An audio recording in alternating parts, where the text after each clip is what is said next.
درد کتنا بھی ہو، اللہ کے آگے رونے سے سکون میں بدل جاتا ہے۔ لوگوں کے سامنے مسکراتے رہا کرو اور اللہ کے سامنے گڑ گڑاتے رہا کرو، کیونکہ دنیا مسکرانے والوں کو پسند کرتی ہے اور اللہ گڑ گڑانے والوں کو۔ اپنے آپ کو ایسا بنائیں کہ آپ اللہ کو پسند آ جائیں۔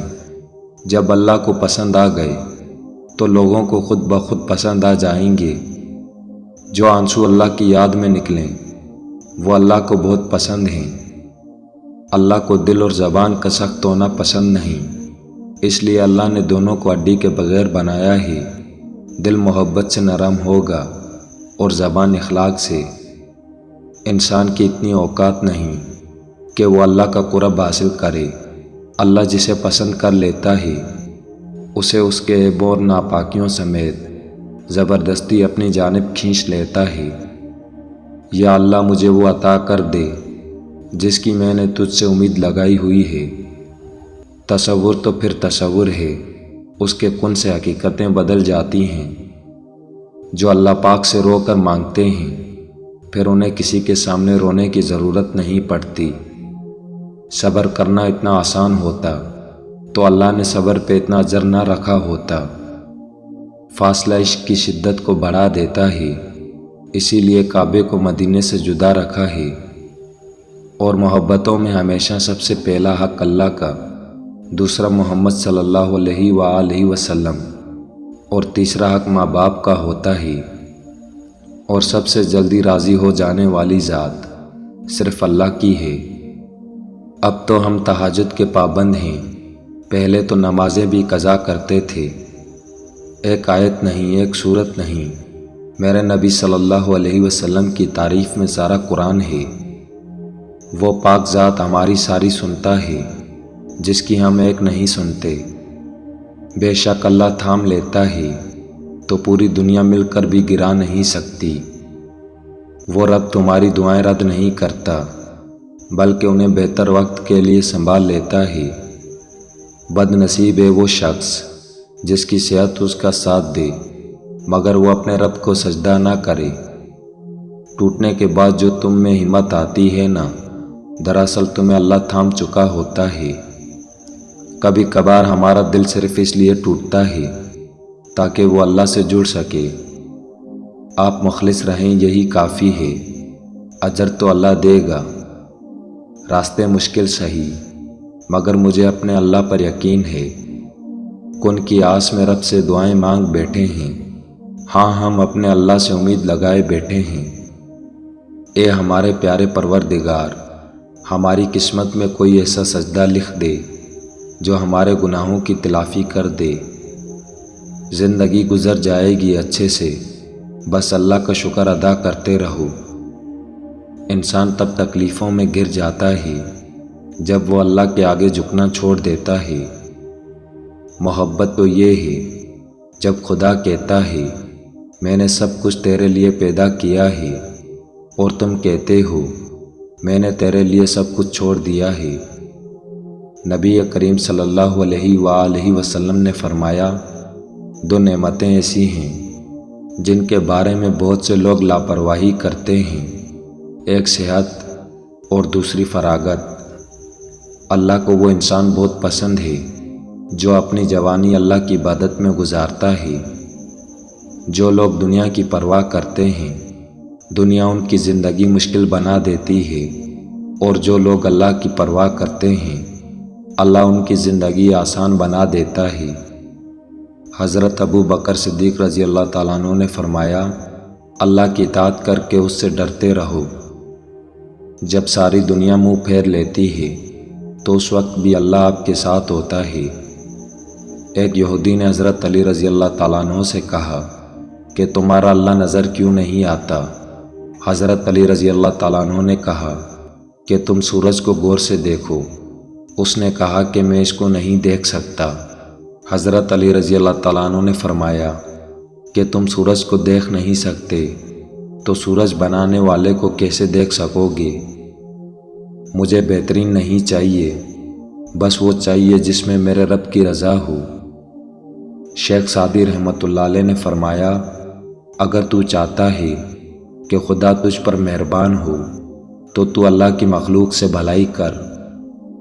شیخ سعدی رحمۃ اللہ علیہ نے فرمایا، میں پوری زندگی دو بندوں کو تلاش کرنے پر بھی تلاش نہ کر سکا، ایک وہ جس نے اللہ کے نام پہ دیا ہو اور غریب ہو گیا ہو، دوسرا وہ جس نے ظلم کیا ہو اور اللہ کی پکڑ سے بچ گیا ہو۔ قرآن پاک بار بار کہتا ہے، نا امید نہ ہو، کمزور نہ پڑو، غمگین نہ ہو، اللہ ہر چیز پر قادر ہے۔ دنیا میں صرف سکون ہوتا تو لوگ اللہ کو بھول جاتے، جو اللہ کی رضا کو اپنی رضا سمجھتے ہیں۔ اللہ تعالیٰ تمہارے جسموں اور تمہاری صورتوں کو نہیں دیکھتا، وہ تو تمہارے دلوں کو دیکھتا ہے۔ امید جب اللہ سے جڑی ہو تو ٹوٹنے کا امکان نہیں ہوتا۔ دنیا جس بھوک پیاس سے ڈرتی ہے، میرے اللہ نے اس کو عبادت بنا دیا۔ صرف اللہ ہی ہے، جس پر امید رکھو تو اندھیرے میں بھی راستے نکل آتے ہیں۔ اللہ کی عطاؤں پر الحمدللہ اور اپنی خطاؤں پر استغفر اللہ کہنا اللہ کو بہت پسند ہے۔ شیخ سعدی رحمۃ اللہ علیہ فرماتے ہیں، دن کی روشنی میں رزق تلاش کرو اور رات کی اندھیری میں اسے تلاش کرو جو تمہیں رزق دیتا ہے۔ اللہ پاک نے انسان کو دل دیا، لیکن اس کا سکون اپنے پاس رکھا اور فرمایا، یاد رکھو دلوں کا سکون صرف اللہ کی یاد میں ہے۔ اللہ کی عطا کبھی ختم ہونے والی نہیں، طلب کرنا بندے کا کام ہے۔ جس کے جسم سے روح نکل جائے اس کو مردہ کہتے ہیں، لیکن وہ زندہ بھی مردے جیسا ہی ہے جس کے دل میں اللہ کی محبت نہیں۔ مایوس وہ ہوتا ہے جو اللہ پر یقین نہیں رکھتا، اور محروم وہ ہوتا ہے جو اللہ کی نعمتوں کا شکر ادا نہیں کرتا۔ ہر بندے کے لیے ہر معاملے میں اللہ کافی ہے، اور جس کے لیے اللہ کافی نہیں اس کے لیے کوئی کافی نہیں۔ اور جو اللہ پہ بھروسہ کرتے ہیں، اللہ ان کے لیے ضرور راستہ نکالتا ہے۔ جب اللہ تعالیٰ کسی بندے سے محبت فرماتے ہیں تو اسے نرم مزاج بنا دیتے ہیں۔ حضرت علی رضی اللہ تعالیٰ عنہ نے فرمایا، اگر کوئی تم سے بھلائی کی امید رکھے تو اسے مایوس مت کرو، کیونکہ لوگوں کی ضرورت کا تم سے وابستہ ہونا تم پر اللہ کا خاص کرم ہے۔ جب اللہ کسی سے ناراض ہوتا ہے تو اسے اپنے سے غافل کر کے کسی ایسی چیز کی طلب میں لگا دیتا ہے جو اس کی قسمت میں نہیں ہوتی۔ اللہ کسی کو اس کی طاقت سے زیادہ تکلیف نہیں دیتا۔ جب اللہ تعالیٰ کسی بندے سے دوستی کرنا چاہتا ہے تو اس کی زبان پر اپنا ذکر اور دل پر اپنی فکر کے دروازے کھول دیتا ہے۔ لوگوں سے یاد نہ کرنے کا شکوہ مت کر، کیونکہ جو انسان اپنے رب کو بھول سکتا ہے وہ سب کو بھول سکتا ہے۔ زندگی کے 3 اصول بنا لو۔ نمبر 1، اس سے ضرور معافی مانگو جسے تم چاہتے ہو۔ نمبر 2، اسے کبھی مت چھوڑو جو تمہیں چاہتا ہے۔ نمبر 3، اس سے کبھی کچھ نہ چھپاؤ جو تم پر اعتبار کرتا ہے۔ زندگی ہر شخص کو عزیز ہوتی ہے، لیکن بہادر آدمی کے لیے عزت زندگی سے بھی زیادہ عزیز ہے۔ اگر اللہ دیر کر رہا ہے دینے میں تو سمجھ جاؤ اسے تمہارا مانگنا پسند آ گیا ہے۔ اللہ سے ہمیشہ وہ طلب کیا کرو جو تمہارے حق میں بہتر ہو، نہ کہ وہ جو تم چاہتے ہو سکتا ہے تمہاری چاہت بہت کم ہو اور تمہارا حق بہت زیادہ ہو۔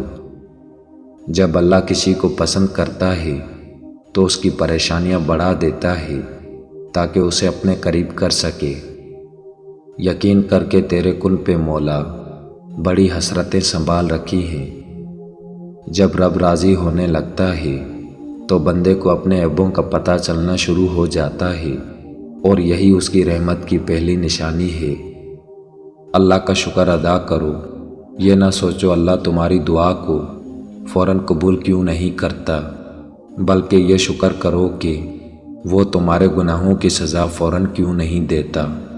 اے اللہ میری اور سب کی مشکلیں آسان فرما۔